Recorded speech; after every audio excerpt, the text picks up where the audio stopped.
The night had settled into that quiet, almost suspicious stillness that made every tiny sound feel louder than it should have been. The faint hum of the refrigerator carried across the room like it had something important to say, and the soft ticking of a wall clock seemed determined to remind me that time was, in fact, moving. Whether I found that comforting or not, I had just decided that doing absolutely nothing required a certain level of skill when the air in the middle of my room folded inward. There is no elegant way to describe it.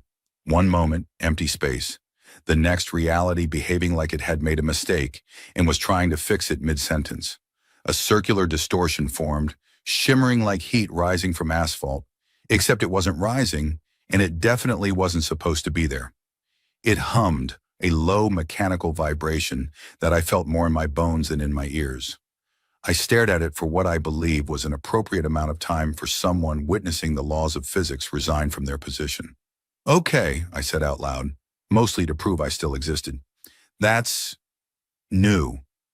The distortion sharpened. Lines of light traced its edges, forming something that looked far too deliberate to be random. A portal.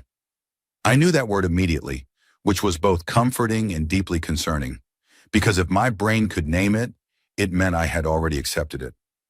Something moved inside it. Now this is the part where a reasonable person might run. Unfortunately, I have never had the honor of being that person. Instead, I leaned slightly forward, as if curiosity had signed a contract with poor decision-making. A figure stepped through. She moved with a precision that made the air around her seem slower, tall, balanced, and entirely composed, as if she had just walked out of a situation far more dangerous than my living room, and was slightly disappointed by the downgrade. For a brief second, I thought she was human.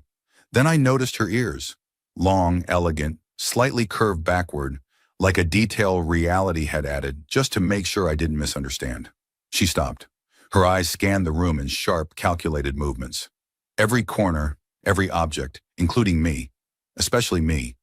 There was nothing casual about the way she looked at things. It was the kind of gaze that didn't just observe, it assessed, measured, and quietly prepared for the worst.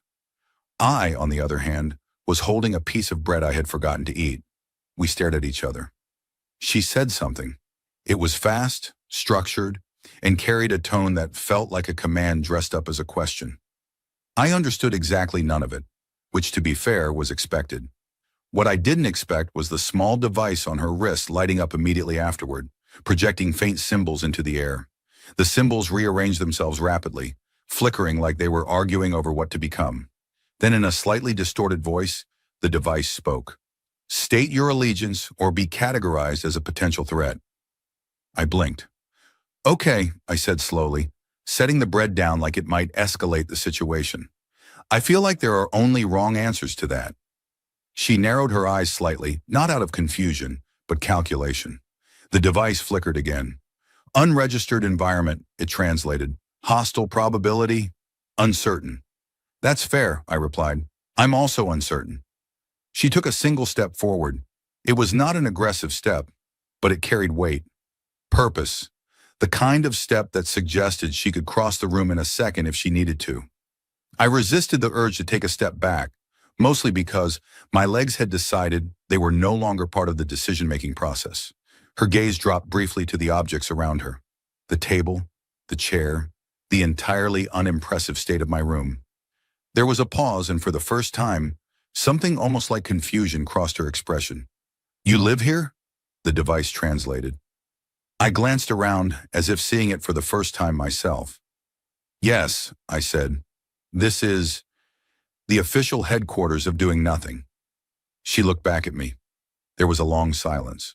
Not the tense kind, but the kind where two completely different worlds tried to understand each other and failed in quiet agreement. Then unexpectedly, she tilted her head. It was a small movement, but it made her seem less like a soldier and more like someone encountering something she couldn't quite categorize. "Your environment," the device said, hesitating slightly this time, "lacks defensive structure." I let out a small breath. "That's because the most dangerous thing I usually deal with is my internet connection." She did not react to the joke, not immediately, but there was the faintest shift in her posture. A fraction less rigid, a fraction more curious. Behind her, the portal flickered. The hum deepened, unstable now, as if whatever had brought her here wasn't entirely sure it wanted to stay open. Her eyes moved to it instantly, sharp again, focused. Then back to me. And for the first time since she stepped into my room, she spoke without the device. I didn't understand the words, but I understood the tone. She wasn't just asking where she was asking what kind of place this was, and why somehow it didn't feel like a battlefield. I hesitated, then gave the only answer I had. Honestly, I said, glancing at the flickering portal and then back at her. I was hoping you'd explain that part. She didn't answer immediately. Her attention drifted between me and the unstable glow behind her, as if she were trying to decide which of us was the more urgent problem. I would have taken that personally, but the portal was making a sound that strongly suggested it might explode out of pure indecision. The device on her wrist flickered again, clearly struggling to keep up with whatever language it was trying to translate. It let out a faint, annoyed hum, which I found surprisingly relatable. Location, inconsistent, it said at last.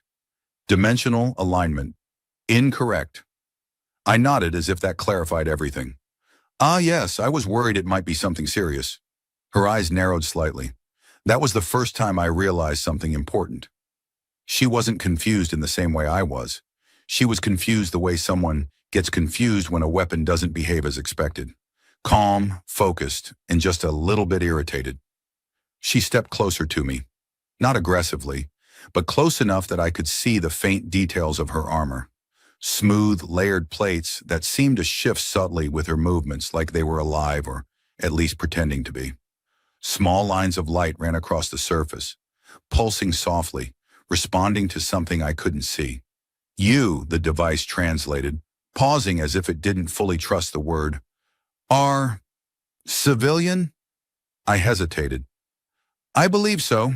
No one has officially told me otherwise. She studied me. It wasn't just a look. It was an evaluation, like she was running calculations behind her eyes and I was failing most of them. Unarmed, the device added. I glanced at my empty hands. Emotionally, I disagree. Physically, yes. There was a brief silence. Then unexpectedly, she moved past me. Not toward the door, not toward the window, but toward the most strategically insignificant object in the room, a chair. She circled it slowly, her posture still precise, still alert, but there was something else now, curiosity, cautious but undeniable. Her fingers hovered near the backrest. Stability? The device attempted. It's a chair, I said. Its entire life purpose is stability. She pressed down on it gently. The chair did what chairs have done for centuries. It did not collapse under minimal pressure. This seemed to satisfy her, though not entirely. Then she sat. It was not graceful, not because she lacked coordination, but because she approached the act of sitting like it might be a trap. Her body lowered slowly, controlled, as if expecting the chair to betray her at any moment. When it didn't, she remained perfectly still for a second. Then she shifted slightly, then again. Her expression didn't change much, but I caught it, the smallest flicker of surprise. It works, I said. She looked at me. I mean, I added quickly, I had faith in it. The device crackled faintly. Your environment, it translated, is inefficient. That's a strong word for comfortable. She tilted her head again, that same subtle motion from before. Comfort, the device repeated as if testing the concept. Non-essential. I leaned against the wall, crossing my arms. You say that like you've never had a really good nap. She didn't respond, but she didn't dismiss it either. Behind her, the portal pulsed sharply. Both of us turned toward it. For a brief moment, the distortion cleared just enough to reveal something beyond it. Vast structures stretching into a sky that wasn't a sky, illuminated by distant artificial light. It was only a glimpse, but it was enough to make my room feel even smaller than it already was. Her entire posture changed. Gone was the curiosity. Gone was the hesitation. In its place was something precise, focused, and undeniably dangerous. She stood up instantly, her movements fluid now, efficient. Her hand moved to her side, and a section of her armor unfolded slightly, revealing something that hummed with quiet energy. "Aha," I said, pointing. "That looks significantly more advanced than my chair." She didn't acknowledge me. Her attention was locked on the portal. The hum deepened again, but this time it wasn't just unstable, it was wrong. Like something was forcing its way through rather than stepping in. The device on her wrist reacted instantly. "Foreign signal detected," it translated rapidly. "Unauthorized entity." The sentence cut off as the portal surged. A shape formed within it. Not clear, not stable, but moving.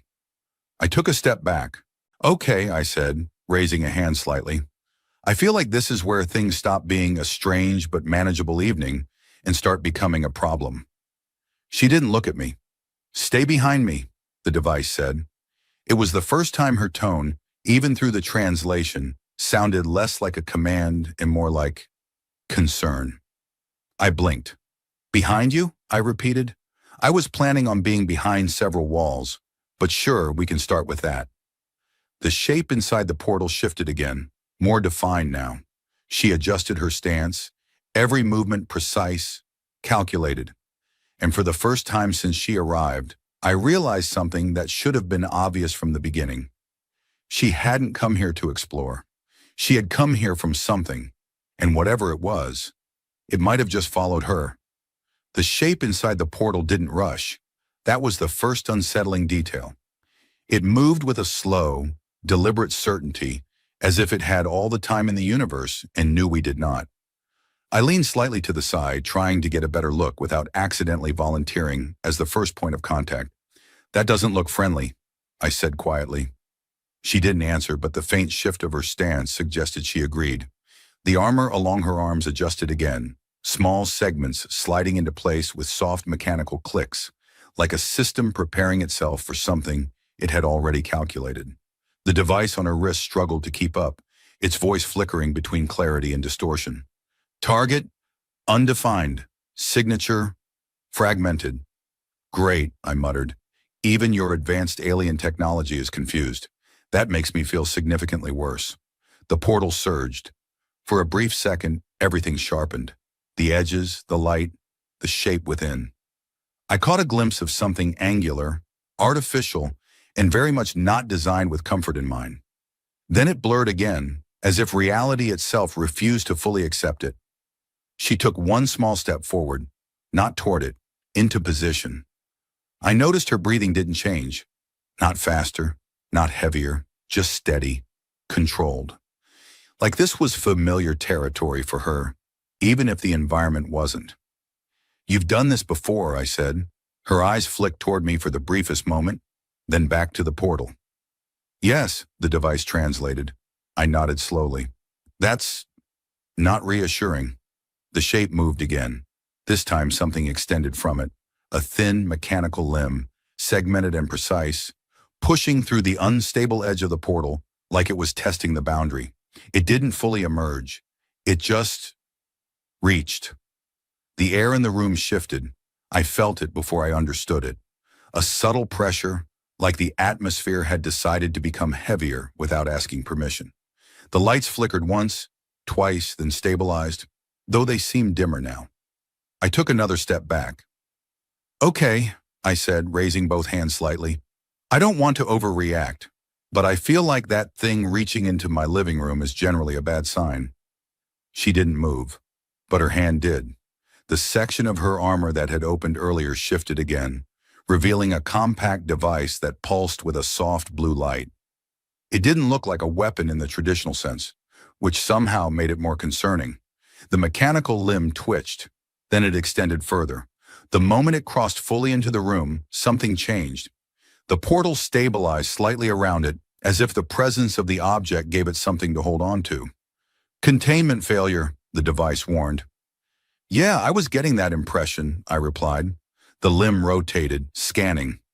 I had the distinct and uncomfortable feeling that it wasn't just looking at things. It was understanding them. It paused. Then it pointed directly at me. I froze. "I would like to formally resign from this situation," I said. She moved, fast. The blue light from her device flared, forming a thin, almost invisible field between me and the thing. The moment the limb extended further, it collided with the field, producing a sharp, crackling sound that echoed through the room. The force pushed it back slightly. Not much, but enough. She adjusted her stance again, reinforcing the barrier.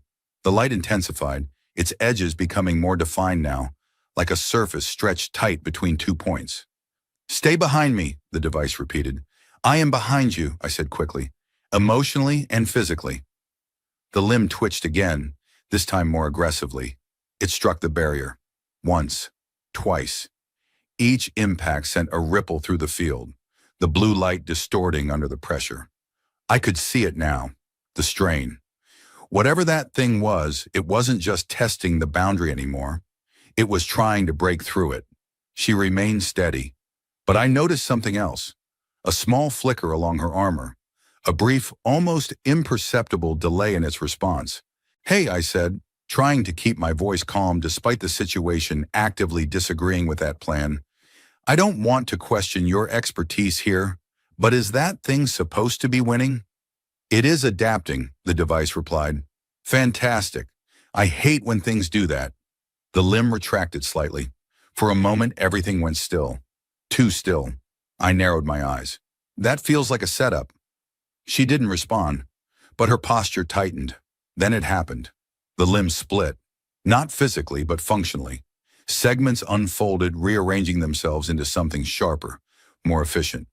The next strike came faster, stronger, and far more precise. The barrier cracked, not visibly, not completely, but I heard it. A sharp, high-pitched sound that didn't belong in a normal room.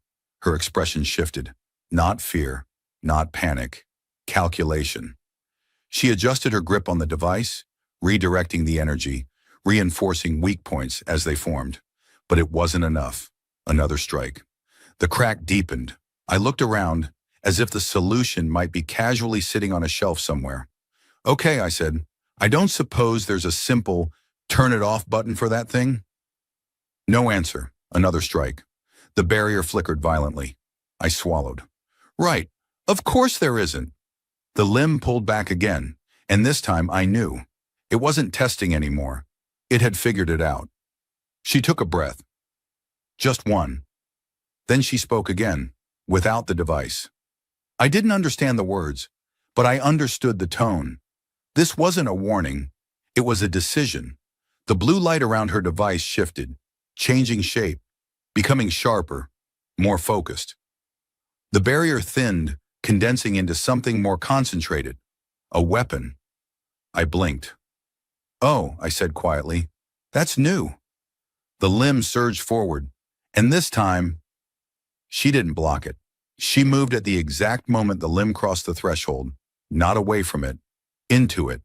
The blue light condensed into a narrow arc that cut through the air with a sharp, clean hum. For a split second, everything slowed down enough for me to understand what was happening. She wasn't defending anymore. She was ending it. The mechanical limb met the arc. There was no explosion, no dramatic burst of light, just a precise contact, and then a sudden, violent reaction. The segments of the limb spasmed, their smooth coordination collapsing into chaotic motion. Lines of energy flickered along its surface, destabilizing like a system trying to remember how to exist. It recoiled, hard. The portal behind it shuddered in response, the distortion rippling outward like something had just been struck from the inside. I blinked. Okay," I said slowly. "That was significantly cooler than anything I've ever done in this room." She didn't respond. She followed through.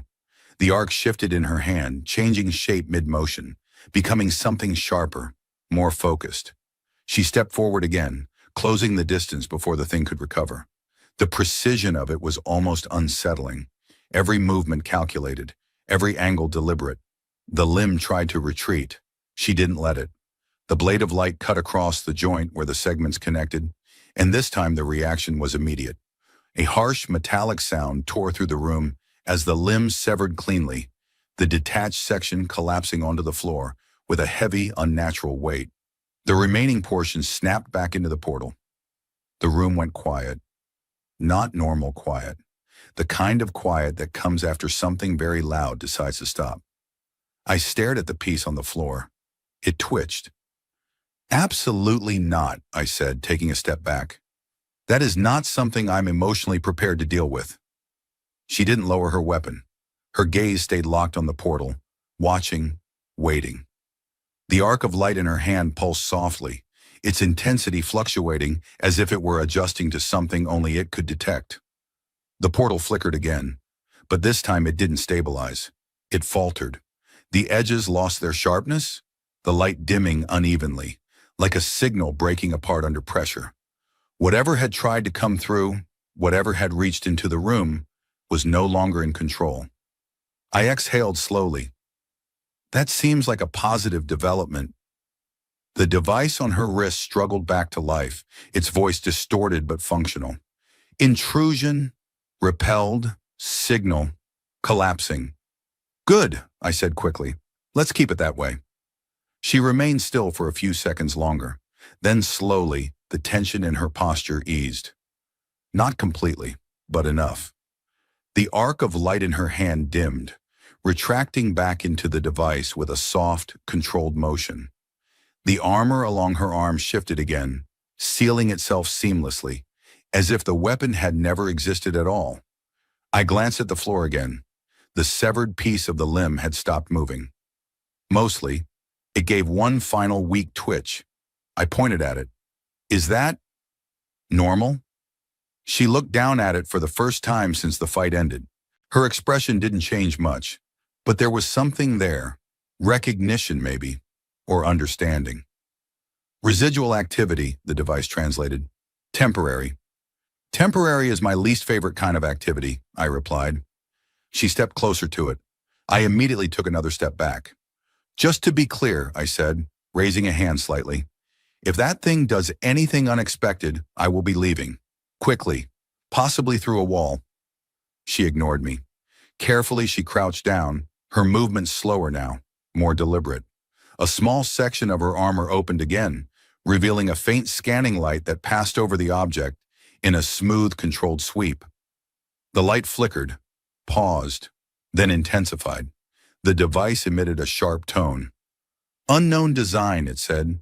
Adaptive structure. Not standard issue. I frowned. That sounds like something you don't like. It is not recognized, the device clarified. That sounds worse. She straightened slightly, her gaze shifting back to the portal, or what was left of it. The distortion was still there, but it was fading now, its edges dissolving into the air, like something being erased. The hum had weakened, losing its mechanical certainty, becoming unstable and uneven. Your door, I said, gesturing vaguely toward it, is breaking. She didn't respond immediately, but I noticed the way her eyes followed the fading light. There was something in that look, not fear, not concern, something quieter, more complicated. The portal flickered one last time, then it collapsed, not with a sound, not with a flash, just gone.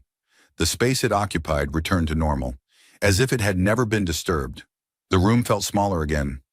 I let out a breath I hadn't realized I was holding. Okay, I said, nodding to myself. That was an experience. She remained standing there for a moment longer. Then slowly she turned to face me.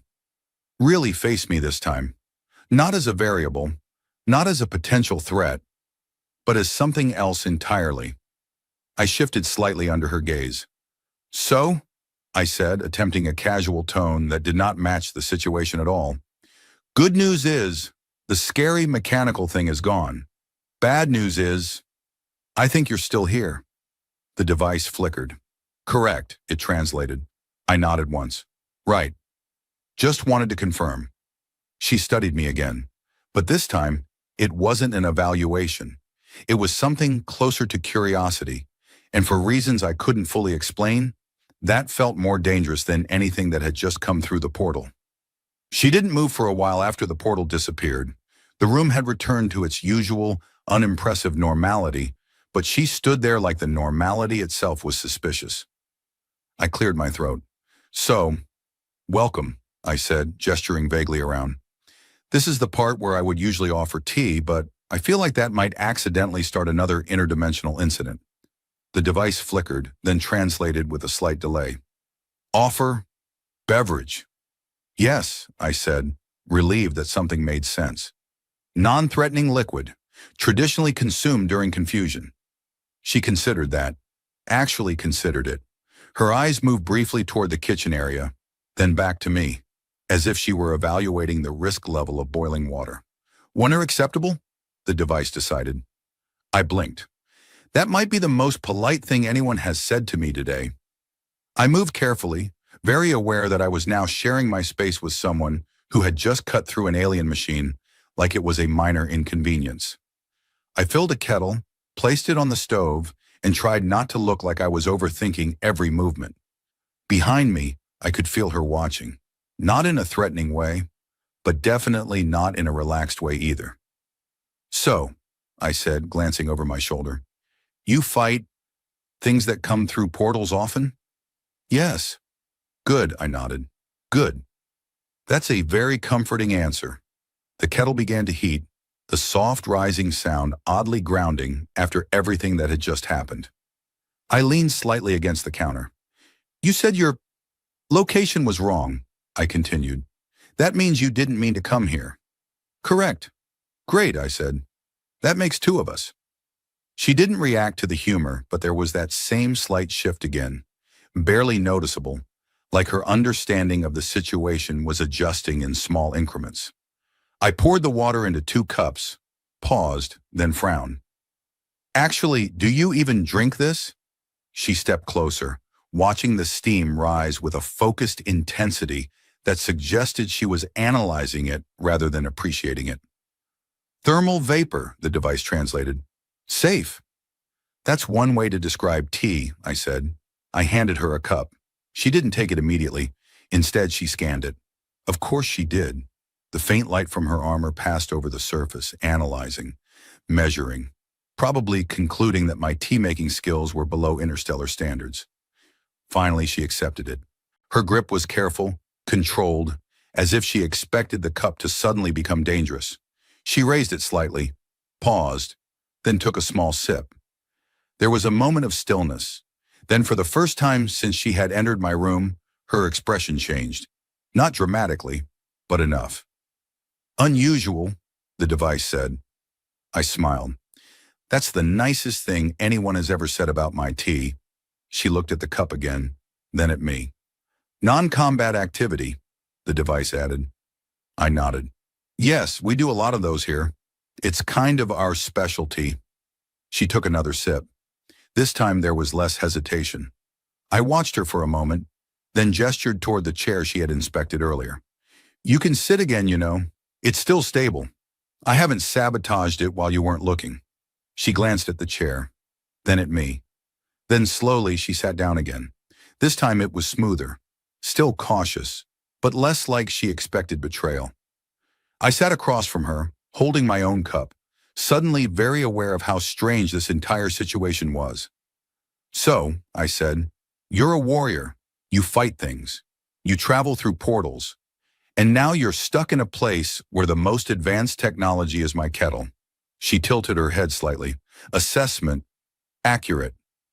I try to be honest, I said. She looked around the room again, but this time her gaze lingered on different things. The walls, the objects, the quiet. You are not prepared, the device translated. I laughed softly. Prepared for what? For intrusion. I glanced at the spot where the portal had been. That's fair. In my defense, I wasn't expecting one. She held her cup for a moment, then set it down carefully. Your environment lacks defense, the device continued, but it also lacks conflict. I leaned back slightly. That's kind of the goal. She was quiet for a moment. Then she asked something without the device. The words were unfamiliar, but the tone was clear, curious, not commanding. The device hesitated, then translated slowly. Why? I paused. It wasn't a complicated question, but it felt like one. Because, I said after a moment, not everything has to be a fight. She studied me again, not evaluating, not calculating, just thinking. There was a long silence. not uncomfortable, just unfamiliar. Then, a faint sound. I froze. It was subtle, easy to miss, but I had definitely heard it. A quiet, almost mechanical click. Her head turned instantly. Her posture shifted. Gone was the calm. Gone was the curiosity. She stood up in one fluid motion, her armor reacting with her, small lights activating along its surface. The device flickered urgently. Residual signal detected. I slowly set my cup down. That doesn't sound like tea. Her eyes moved toward the floor, toward the severed piece. It had stopped moving earlier. I had been very grateful for that. It was moving again, not twitching, not randomly, deliberately. I stared at it, my brain trying to decide if ignoring it would somehow make it stop. I knew temporary was a bad word, I muttered. The piece shifted, its segmented structure rearranging itself with small, precise movements. Lines of faint light flickered across its surface, reconnecting in ways that didn't look natural or safe. She stepped forward, placing herself between it and me again. "Stay behind me." "I am extremely committed to that plan," I replied. The object lifted slightly off the ground, not with force, not with speed, just enough to prove that whatever it wasn't finished, and neither, apparently, was this situation. The piece didn't just move, it reorganized itself with quiet confidence, as if the interruption earlier had been nothing more than an inconvenience. Segments slid over one another, forming a tighter, more compact structure. The faint light running across it grew steadier, more focused. I leaned slightly to the side, peeking around her shoulder. "I don't want to be dramatic," I whispered, "but I feel like it's learning." "It is," the device replied. "Great," I said. "That's exactly what I was hoping you wouldn't say." The object rose a few centimeters off the ground, rotating slowly. Its surface shifted again, pieces aligning into something that looked less like a broken fragment and more like a functional unit. She didn't wait. Her armor reacted instantly, light gathering along her arm as the same blue energy formed again, sharper this time, more condensed. But she didn't strike immediately. She watched. So did I. "Well," I added, folding my arms slightly despite the situation actively opposing that decision, "if it starts talking, I'm leaving." It didn't talk. Instead, it pulsed. Once. The air in the room tightened again, not as heavy as before, but enough to remind me that we were no longer in control of what counted as normal. Her stance shifted subtly, not forward, not back, adjusted. "You're waiting," I said quietly. "Yes." "Why?" The device paused, then translated. "It is incomplete." I frowned. Incomplete things are my least favorite kind of things. The object twitched, then split, just like before, but smaller, more refined. Two segments separated, hovering independently now, rotating in opposite directions. Lines of light connected them briefly, then snapped, like they were testing a network. "Oh, come on," I muttered. "It's multiplying. That's never good." She moved, not with an attack, but with precision. The blue energy extended again, but instead of striking, it formed a thin containment field around the fragments. The light wrapped around them, tightening, compressing the space they occupied. The fragments reacted immediately. Their movements became sharper, faster. They struck the inside of the field, probing for weakness. The barrier held. For now. I stepped back, giving them more room, because distance felt like a reasonable life choice. "Okay," I said, gesturing carefully. "This is working. I like this plan. Let's keep this plan." "It will adapt," the device warned. "Of course it will," I sighed. "Everything adapts.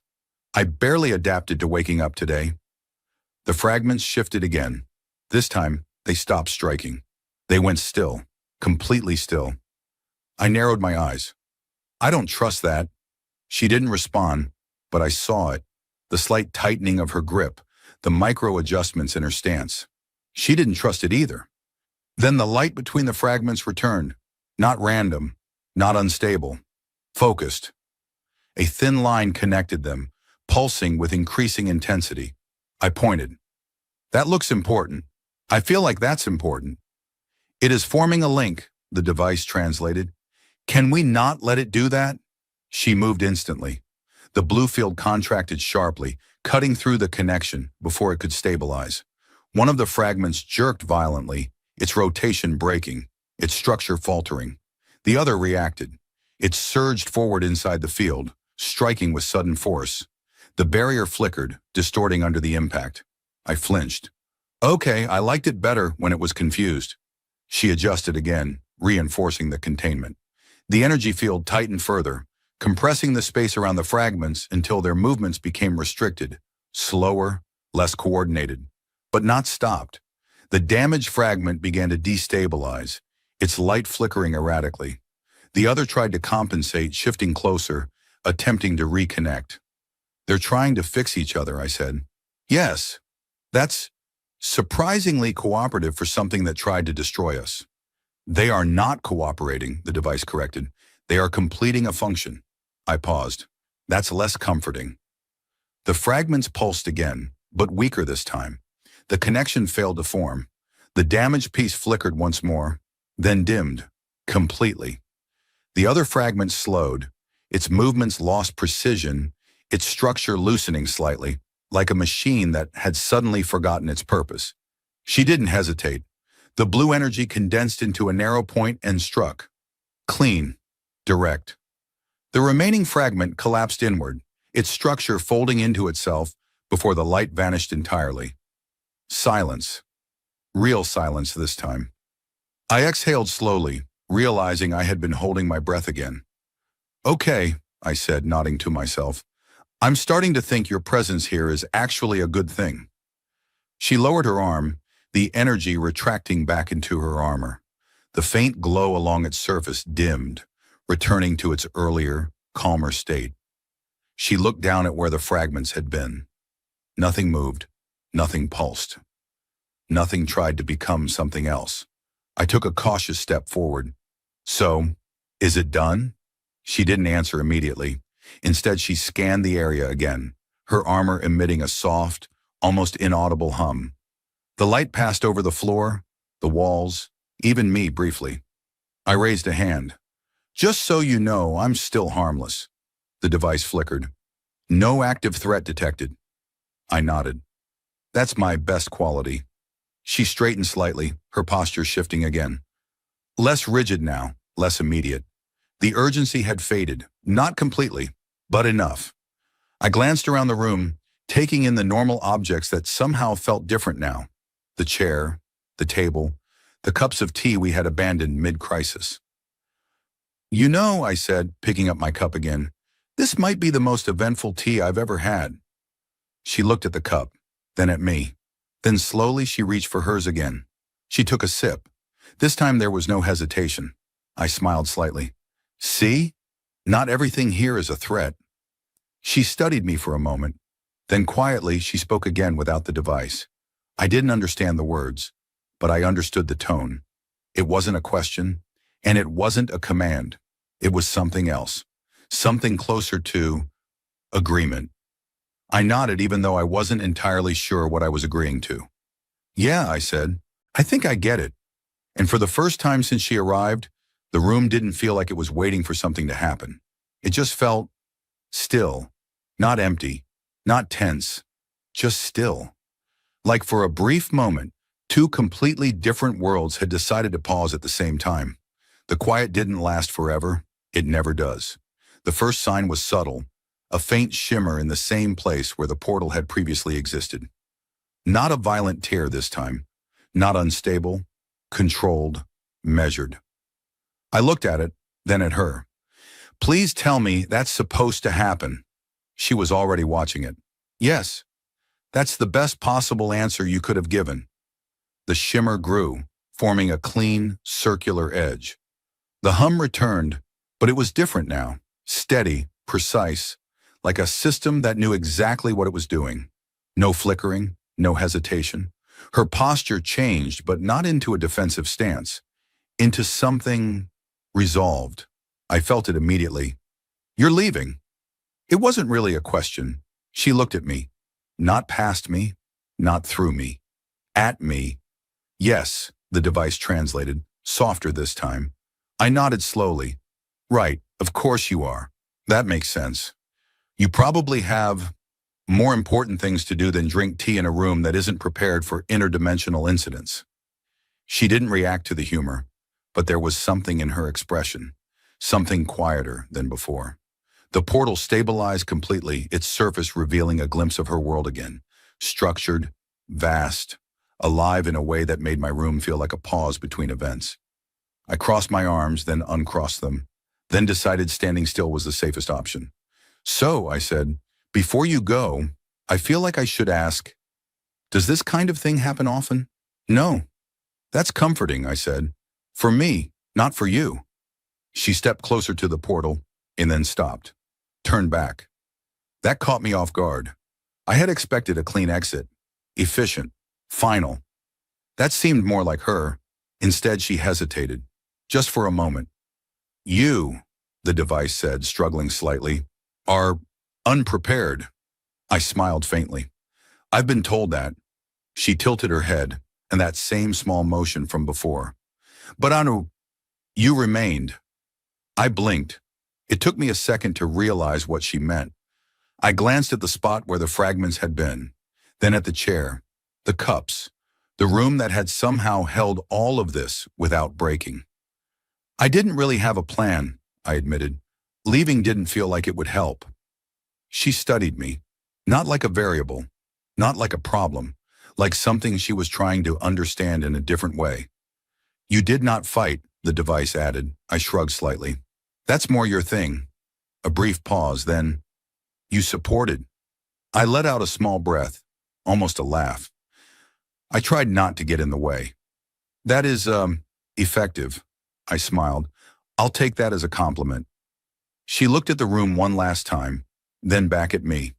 Her hand moved slightly, and for a moment I thought she was activating something. Instead, she reached toward the table, toward the cup. She picked it up, looked at it, then set it back down carefully. A small, deliberate action, but it meant something. I didn't know what exactly, but I felt it.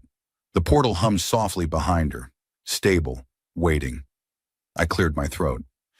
You know, I said, if you ever accidentally open another portal here, I'll try to have better chairs. The device flickered. Acceptable. I laughed quietly. That's good. I aim to improve over time. She stepped back toward the portal, paused again, then without the device she spoke. The words were unfamiliar but slower this time. Intentional. I didn't understand them. Not exactly, but I understood enough. I nodded. Yeah, I said, I think I understand that part. For a second, neither of us moved. Then she turned, stepped into the portal, and was gone. The light collapsed smoothly, the hum fading into nothing, the space where it had been returned to its usual, ordinary state. Just a room again. I stood there for a while, not moving, not thinking too much, just standing. Then I looked around. The chair was still there, stable, as promised. The cups were still warm. The floor was no longer occupied by fragments of something that shouldn't exist. Everything was normal, but not really. I walked over, picked up my cup, and took a sip. The tea had cooled slightly, but it still tasted the same. Non-combat activity, I said quietly. I sat down, not cautiously, not expecting anything to attack the chair. Just sat. And for the first time, I noticed something I hadn't before. The silence wasn't empty. It wasn't waiting. It was enough. I leaned back slightly, letting out a slow breath. I guess, I said to the room, not everything has to be a fight. The room, as expected, did not respond. But that was fine. Somewhere in a world far beyond this one, there was someone who understood that now. And somehow, so did I.